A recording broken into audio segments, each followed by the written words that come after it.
سکھوں کے 9ویں گرو سے مراد سکھوں کے مذہبی پیشوا یا مذہبی رہنما تیغ بہادر نے اورنگزیب کے خلاف بغاوت کر دی اور لوٹ مار شروع کر دی۔ اورنگزیب نے اسے حکم دیا کہ دربار میں پیش ہو کر اپنی صفائی پیش کرے، لیکن اس نے شاہی حکم کی تعمیل سے انکار کیا۔ چنانچہ اورنگزیب نے اسے گرفتار کر کے قتل کر دیا۔ راجپوتوں کی بغاوت۔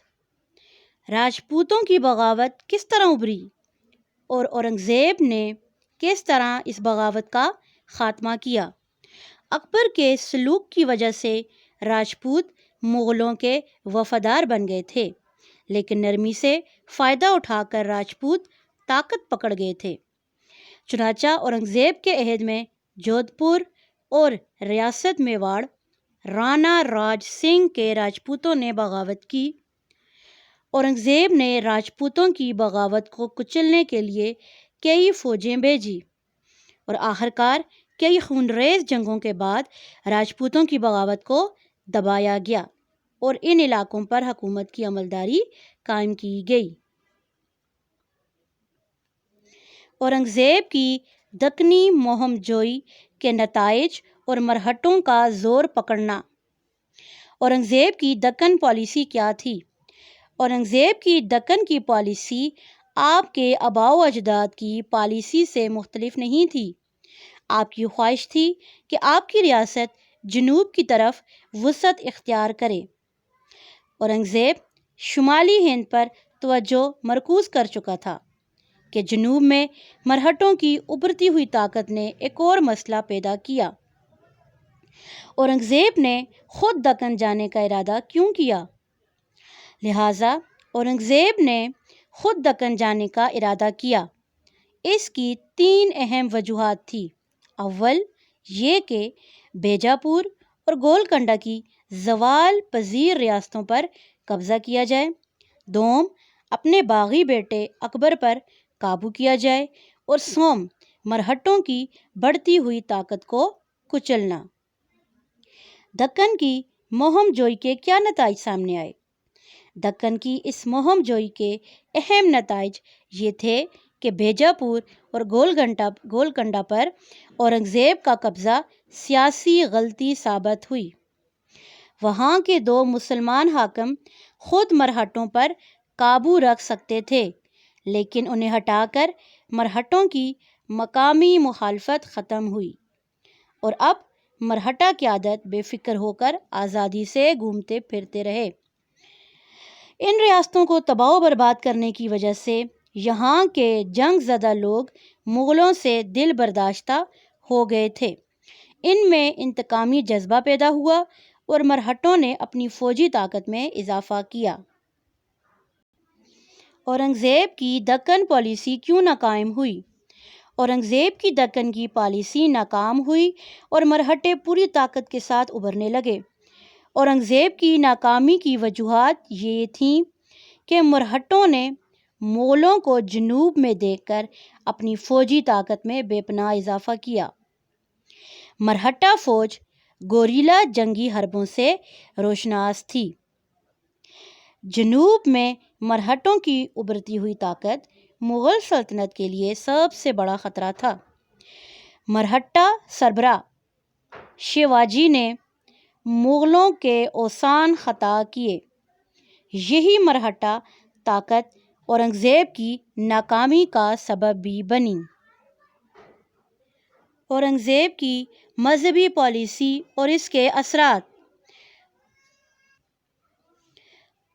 اورنگزیب کی جنگ تخت نشینی کے وقت ملکی حالات کیا تھے اور اس نے مذہبی اصلاحات میں کیا بہتری لائی؟ اورنگزیب عالمگیر نے تخت نشین ہوتے ہی اسلامی طرز زندگی کو رواج دینے کی کوشش کی۔ جنگ تخت نشینی کی وجہ سے ملک میں بد امنی اور انتشار تھا۔ مختلف ٹیکسوں اور جرمانوں نے لوگوں کی مشکلات میں اضافہ کر دیا تھا۔ اورنگزیب نے 80 قسم کے مختلف ٹیکسوں کو جو ہندوؤں اور مسلمانوں کو سرکاری خزانے میں جمع کرانے پڑتے تھے معاف کر دیے۔ اورنگزیب نے سکھوں پر کلمہ کندہ کرنے کے رواج کو بھی ختم کر دیا تاکہ اس سے کلمے کی بے حرمتی نہ ہو۔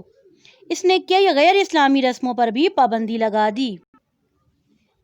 لوگوں کے اخلاق کی دیکھ بھال کے لیے اس نے محتسب مقرر کیے۔ محتسب سے مراد قاضی یا حساب لینے والے یا پڑتال کرنے والے جو حساب کتاب لیتے ہیں، محتسب۔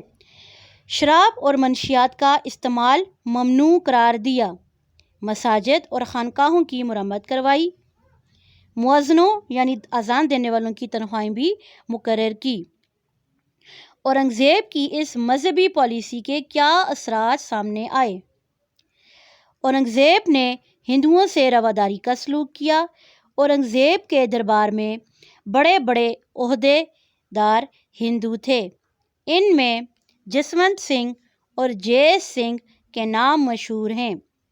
اورنگزیب نے جزیہ اس لیے دوبارہ نافذ کیا کہ یہ ایک شرعی ٹیکس تھا، لیکن جزیہ کے نفاذ سے پہلے ہندوؤں نے ملک بھر میں بغاوتیں شروع کر دی تھی۔ ہندوؤں میں سیاسی بیداری کی لہر دوڑ چکی تھی اور وہ اسلامی حکومت کو ختم کرنے کے در پہ تھے۔ چونکہ ہندوؤں کی تعداد ہندوستان میں مسلمانوں سے زیادہ تھی، لہٰذا ان کی دشمنی بہت نقصان دہ ثابت ہوئی۔ برصغیر پاک و ہند کی تاریخ میں اورنگزیب کا مقام۔ برصغیر پاک و ہند کی تاریخ میں اورنگزیب کا کیا مقام تھا؟ اورنگزیب عادات میں سادہ، محنتی، فرض شناس اور نیک زندگی گزارنے والا بادشاہ تھا۔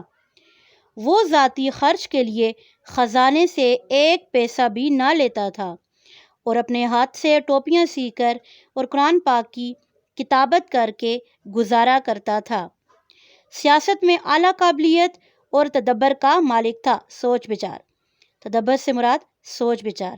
وہ قلم اور تلوار دونوں کا دھنی تھا، پکا یعنی ماہر تھا۔ وہ حافظ قرآن تھا اور صوم و صلات نماز روزے کا پابند تھا۔ وہ کئی زبانوں کا ماہر تھا۔ وہ بڑا قابل جرنیل تھا اور اپنے والد کی زندگی میں ہی اس نے اپنی قابلیت کا سکہ منوا لیا تھا۔ فقہ کی مشہور کتاب فتاویٰ عالمگیری اس کی نگرانی میں ترتیب دی گئی۔ اس نے اسلامی اصولوں کے مطابق غیر مسلموں سے بہتر سلوک کیا۔ ہندو جو سابق بادشاہوں کے غیر اسلامی طریقوں کی وجہ سے سلطنت پر چھا گئے تھے، اس کی مخالفت پر اتر آئے اور اس کی سلطنت کو ختم کرنے کی کوشش کی۔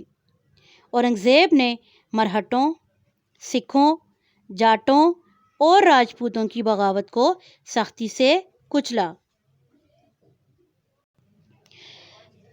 اورنگزیب نے مرنے سے پہلے وصیت کی تھی کہ اس کی تدفین صرف ان 4 روپے 2 آنے میں کی جائے جو کہ اس نے اپنی ٹوپیوں کی کمائی سے بچا کر رکھے ہوئے ہیں، اور اس کی قبر کو پختہ نہ بنایا جائے۔ اورنگزیب نے تقریباً 90 سال کی عمر میں وفات پائی۔